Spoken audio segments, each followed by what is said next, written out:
page Roman 23. Introduction. Indian Feudalism was published in 1965 and its second edition in 1980. All these years, there has been considerable discussion on the problem of feudalism in early India.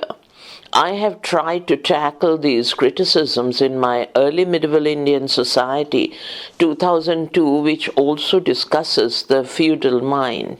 Para. I would like to add that feudalism continued from early medieval times under the Sultanate and the Mughal rule. When the East India Company took over the Diwani of Eastern India in 1765, they faced the old situation. They decided to retain the essence of feudalism. In 1793, they introduced permanent settlement, which imparted a stable and legal status to numerous landlords in Bengal, Bihar, Orissa, and Eastern UP by settling lands permanently with them. Para. Though the permanent settlement was abolished in 1950, it left feudal relics in rural areas. Therefore, for understanding the nature of unequal distribution of land leading to cultivators' stratification, it is important to study the peasant subjection and stratification. In pre-Zamindari times, we notice a kind of hierarchy in land distribution. The Zamindars held two types of land. One was settled with the tenants who paid rent to the landowners, and the landowner passed a fixed portion to the government represented by the collector. He also held Bakasht, Kasht, land meant for direct cultivation, but he generally settled it on Thika, Thika, to the tenants who either yielded a fixed quantity of produce annually per acre or gave some amount in cash. After the abolition of the zamindari, such practices are being followed by rich tenants. Rich tenants not only settle their lands with poor tenants but also give it as batai, B-A-T-A-Y-I, which means that the taker of the land has to pay half the produce of the land to the landowner. They also allow laborers and landless people to settle on their land, page Roman 24. For which laborers either render free labor or accept less wages. In some cases, craftsmen such as potters, barbers, and blacksmiths settled on these lands, and they render technological help to the landowner, either free or for nominal payment. Thus, we have a kind of stratification in which, except the old zamindar, we find the Kashtkar, Kastkar, land-owning cultivator, the lower orders of various peasants and settlers. All this shows peasant stratification, which is now being discussed by modernists, though it seems to be as old as early medieval times. Para. Inscriptions in social, economic, and administrative terms indicate unequal distribution of land and also grant of land for administrative and various types of other services.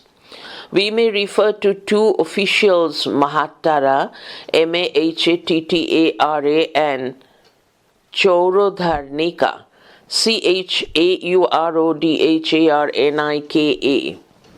The current title, Mato, Mahto, is derived from Mahattara, Mahattara, who played an important part in land transaction and village management.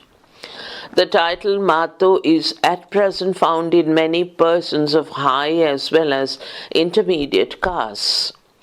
The same is the case with the title of Chaurodharnika, the officer meant for protecting the people against theft. The title Chaudhary is derived from this term. At present, this title is used by the Brahmanas, Rajputs, Yadavas, Kurmis, Koiris, Koiries, etc. We may also consider the prevalence of the feudal title Thakur, Thakur. I beg your pardon, Thakur, Thakkur.